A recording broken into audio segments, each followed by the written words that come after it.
Welcome back to New Rockstars. I'm Erik Voss, and new footage from Fantastic Four First Steps has arrived in a series of promo clips released for ESPN's Western Conference Finals. And if you can look past the goofy tie-in narrative of these superheroes rushing home to watch a sports broadcast from 60 years into the future of an alternate universe, there actually are some key takeaway visual clues that we need to unpack. So in this video, we're going to review all of these promos to break down what you missed. Be sure to check out nerdriot.shop, where we have some really cool Marvel designs that make some great Father's Day gifts if your daddy deserves it. And shirts like these new Avengers shirts are just a great way to support what we're doing here at New Rockstars. Okay, the first of these was actually the May 21st promo that we broke down last week that shows the four on the Ted Gilbert show checking their watches to see some alerts. As they race to watch the ESPN playoff broadcast of the National Basketball Association.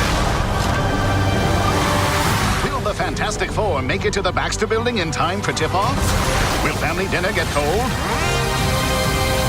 Keep watching the Western Conference Finals to find out. I already covered this in another video, including a theory about the exact design of Reed Richards' wristband tech and how that could point to Reed being the true founding father of the retro tech designs of the Time Variance Authority. But next came this shorter promo clip. Greetings, National Basketball Association fans. This clip includes the extended shot of Ben and Reed and Sue getting into the Fantastic car. Actually, at first I thought Sue was going to be driving, but here you can see it is Ben who drives, sitting in a front seat that faces to the right and then rotates to fit his thick bulk into that front seat, while Sue and Reed sit in the back. As it's often depicted in the comics, it seems that the front seat is centered in the vehicle since it's mostly an aerial craft and not something that navigates the surface streets. And Ben being the driver actually befits his comic backstory. Ben Grimm was a US Air Force fighter pilot before becoming an astronaut, and we know this movie is going to stick to that according to an official character description. Due to his background as an incredible fighter pilot, Ben always takes the wheel when the Fantastic Four are navigating missions in the sky. And just looking around on this car, I love all the little design features. The door handle on the side of the car facing us forms the number 4, and then there's another 4 logo on the back of the car. The next promo came out on May 24th. The story continues as the Fantastic Four arrive at the Baxter Building. Will they make it in time for tip-off? Statistically speaking, the team that wins game 3 Why don't you has... take the elevator?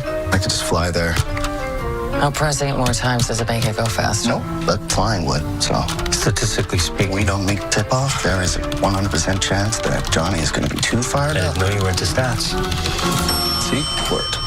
Hey, just helping Herb in the kitchen. You gotta have delicious snacks for the game. Don't do that. You're gonna ruin your appetite. This promo opens with a new angle of the Baxter Building and the Excelsior launch pad beyond it in the East River. And we've never seen this angle before, as it shows us Brooklyn. Notice how the launch pad has these curved pieces on 3 sides that kind of look like they might be able to contain that launch pad as if it's normally housed underwater in the river. I feel like that would be a practical design choice, because otherwise this launch pad would just be blocking major shipping lanes. And yes, you can see more of Brooklyn with a series of arcs that look like they're part of the elevated train line. We know from other pieces of concept art that these arches are how the elevated train line stays suspended. There are also 2 particular high rises in the distance. Let me know if you have any thoughts on what they are. Then we see the Fantastic Four in the elevator as Johnny pushes the buttons, but the buttons are not labeled by floor numbers, but rather the function of that floor. We see COM, probably for communications. PH is probably for penthouse. CPT, I thought was interesting. I'm thinking it's just the computer room, because even with Reed Richards' technological advances in this alternate universe, this is still the 1960s, and his robots seem to be using analog tech, and computing technology is probably still something that takes up an entire room. Part of what makes all of his tech retro is that in our history, it took a cultural shift in America for society to need and to want personal computers that could fit into smaller and smaller devices. So it's kind of like a what-if thought experiment. Like if you had someone as brilliant as Reed Richards who invents analog tech that helps daily consumers' lives in other ways, would there have been a Steve Jobs to come after him? And then at the bottom, LAB is obviously lab. And I'm kind of sorry to keep bringing this up, but just kinda, because if we were looking for retro design parallels between Reed Richards' hardware and the retro designs of the TVA, this is another example. The TVA elevators in Loki Season 1 had the same golden plating and 3-letter codes in place of floor numbers that probably also correspond to whatever very specific function that floor of the the TVA served. And as Reed and Johnny are talking about statistics, whatever statistic Reed would be quoting here, statistically speaking, the team that wins Game 3 would be kind of an odd statistic because the outcome of a 7-game series after Game 3 would be dependent on who won the first 2 games. Like if Reed was about to say the team that wins Game 3 after losing the first 2 or after winning the first 2, then there would be something meaningful there. But that is, of course, unless Reed has really mathed this out and found that in this alternate universe there's some like cosmic significance to winning the 3rd game of a series no matter what happened in the first 2. But I'm here to tell you, there isn't. Have I thought too hard about this? Yes. Also, is it very wrong of me to laser focus on which 2 fingers Johnny uses to taste the sauce and what thought that might put in some of your minds?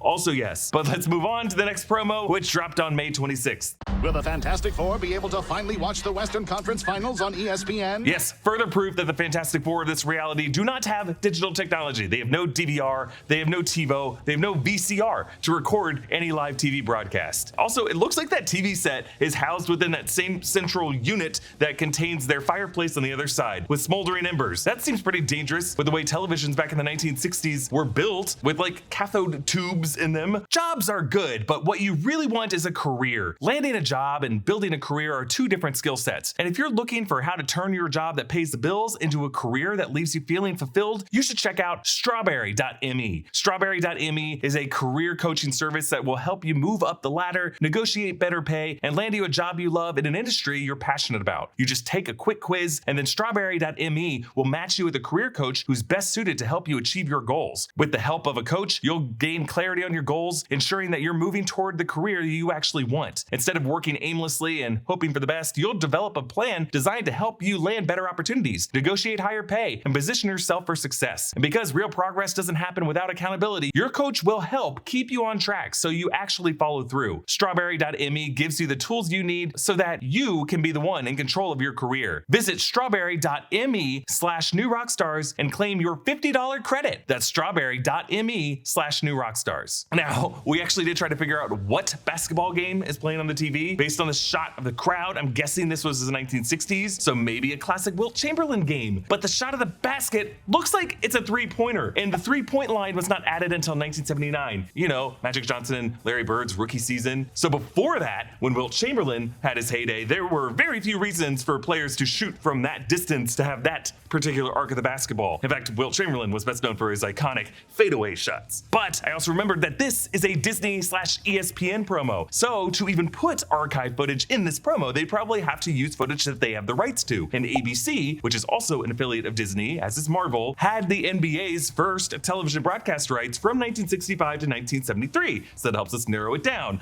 I could also barely make out some yellow jerseys on the shot of the basketball going into the hoop. So I'm gonna say this is one of Wilt Chamberlain's games from when he was on the LA Lakers, sometime between 1968 and 1973. So this really could have been a Western Conference Final Game 4. The Lakers did play in the Western Conference Finals for all of those years that I just mentioned, so I'm guessing this was the Game 4 of one of those. Damn, we really need to get that TikTok guy, No Problem Gamer, out of retirement to partner up on figuring this out. Then there was this special look that also dropped on May 26th. Here's an exclusive look at the Fantastic Four First Steps. Wow, folks, we all know the story.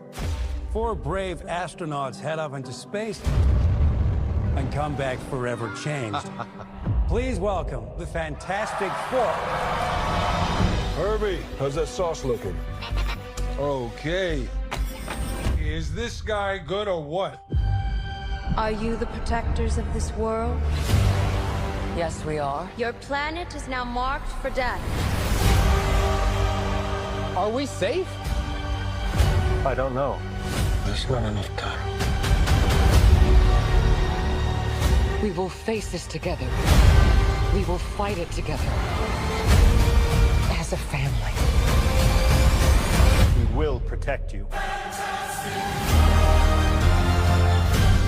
Okay, almost all this is familiar footage, but there was this one new shot from this footage showing Sue Storm standing upon the Excelsior launch pad at nighttime, looking up at the Marvel 1 rocket as it's being worked on. A robot floats up toward the boosters. This does not look like Herbie, but we do know that Reed has several service robots in addition to Herbie. An important thing to note about this ship, it has 3 fins, like all the rockets we see in the footage for this movie. The shot of the ship blasting into the sky, the ship facing the planet being destroyed, even a neon version of the ship that we we see in Times Square when Silver Surfer Shalla-Bal lowers down to the Fantastic Four. So none of those are the same ship that appears to the Thunderbolts, aka New Avengers, in the Thunderbolts post-credit scene. This movie will not end with the Fantastic Four leaving Earth to go directly to the Thunderbolts of Earth 616 for that scene. That voyage will be some other future expedition that happens sometime later with a new ship with 4 fins. But we should also ask, is the whole plan for this Thunderbolts Fantastic Four meetup being altered now? Marvel Studios announced last week that Avengers Doomsday is being delayed from its original release date of May 2026 by 6 months to December 18th, 2026. Overall, I don't see this as a bad thing. Marvel should take all the time they need to make this movie great, but after a few months of confident marketing from the studio, including a bold campaign around the Thunderbolts asterisk and a post-opening weekend switch to The New Avengers and an ambitious March 26th Doomsday in production cast announcement live stream, like ideally after making that announcement that they're in production, you shouldn't have any reason to worry at that point. And now that things are in production, suddenly, can you give us another 6 months? Other than some photos shared by cast and crew, the marketing has been suspiciously quiet, and we've heard a few curious statements from Thunderbolts actors Louis Pullman, Sebastian Stan, Wyatt Russell, and David Harbour that they have not even seen scripts for Doomsday. Though we should note that Hannah John Kamen, actress of Ava Star Ghost, has been spotted among the Doomsday cast for their production in Bahrain this week, so it's not like the Thunderbolts cast has been entirely shut out of Doomsday. But after Thunderbolts grossed a worldwide $352 million,